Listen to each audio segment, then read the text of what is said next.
이 사건은 부산광역시 장산 인근에서 원인 모를 실종 사건이 빈번한 것을 포착하여 재단의 조사가 들어가게 된 케이스입니다. 이와 비슷한 사건이 조선 왕조실록의 영조실록과 광해군 시절에 쓰인 지봉유설에서도 볼 수 있었습니다. 그런데 한동안 언급되지 않고 있다가 비교적 최근에 또 일어나고 있는 사건이라 많은 구설수가 맴돌았던 사건입니다. 그 구설수 중에 공통된 것은 일단 흰색 털을 가졌다는 것과 눈으로 쫓기 힘들 정도로 마르다는 것이 공통된 이야기였습니다. 그리고 수많은 구설수 중 가장 신빙성 있는 이야기를 해준 사람이 있었습니다. 그는 자신이 그 사건의 피해자이며 생존자라고 말했습니다. 그때 한 7살 때쯤이었나? 아버지와 연마을의 논일을 돕고 함께 산을 올라가고 있었을 때 있었던 일이지. 그날따라 참 이상했어. 보통 해가 중천에 뜨고 있을 때 넘어가면 날이 어두워지기 전에는 도착할 수 있었는데 이게 날이 다 저물어 가도 도저히 우리 마을이 보이지 않더라고. 그렇게 아버지 뒤만 따라가다 보니 어느새 해는 졌고 고요해졌어. 생각해보니 참 신기해. 산 한가운데인데 작은 벌레 소리조차 들리지 않았다는 게. 눈앞도 잘 보이지 않는 적막한 산. 나는 무서워서 아버지께 말을 하려는 순간 아버지는 나의 양 어깨를 붙잡으며 말하셨지. 이제부터 나는 너에게 어떤 말도 하지 않을 것이야. 그러니까 내가 묻는 것에 어떠한 것도 답해서는 안 된다. 그것은 내가 아닐 것이야.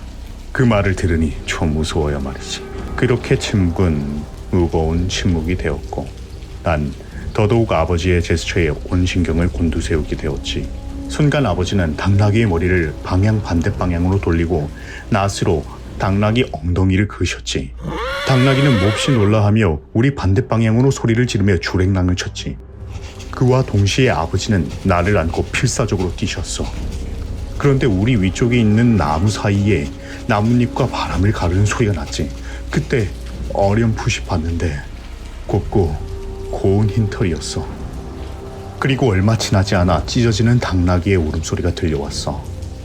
그리고 어째서인지 어머니의 목소리가 들려왔고 그 뒤로 기억은 없네.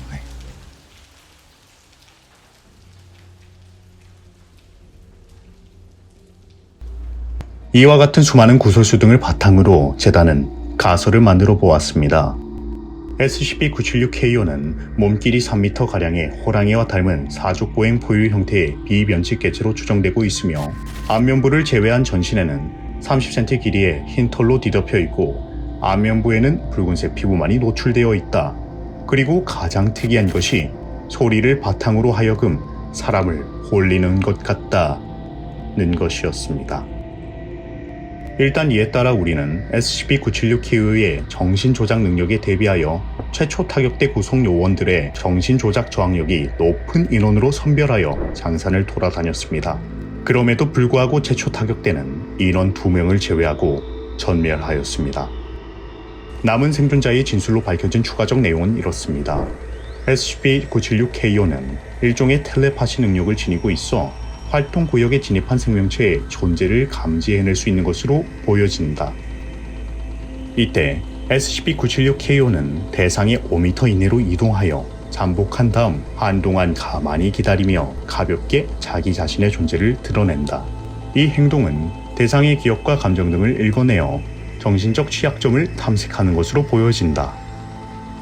이후 대상에 대한 파악이 끝났다면 SCP-976KO는 대상의 정신적 취약점과 깊게 연관된 것들의 소리를 흉내내어 대상을 유인한다.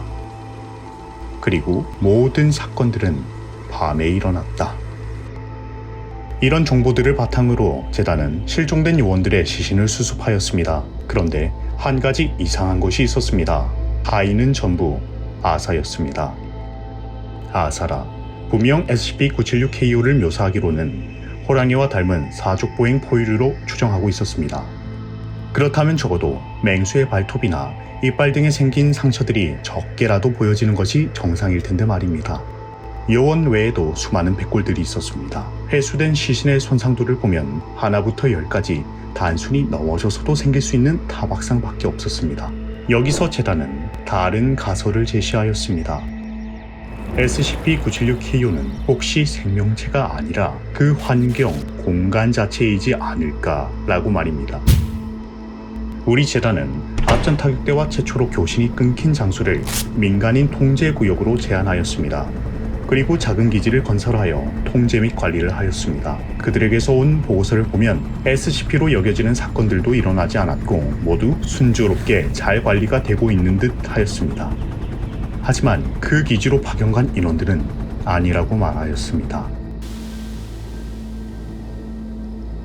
이 이야기를 바탕으로 재단은 환경, 그 공간 자체가 SCP-976KO라고 기정사실화를 하고 접근하였습니다.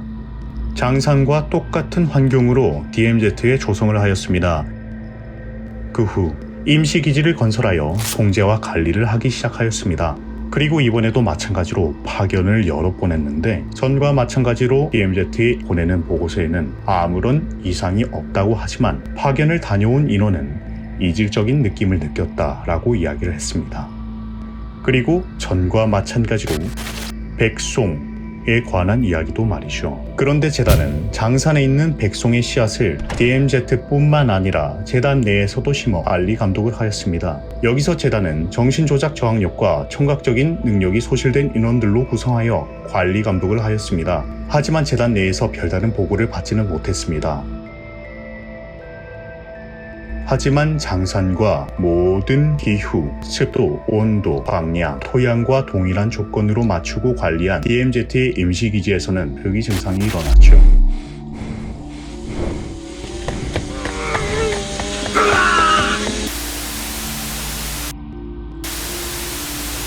그래서 재단은 조금 더 큰 범위의 제재를 진행하기로 하였습니다. 재단은 장산의 기후, 습도, 온도, 광량 등을 의도적으로 조금씩 조정하여 통제를 하였습니다.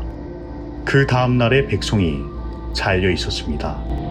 재단은 SCP-976KO를 장산범이라는 호랑이 모습과 비슷한 비변칙 개체가 아니라 그 환경 자체를 SCP-976KO라고 결론 짓고 마무리하였습니다.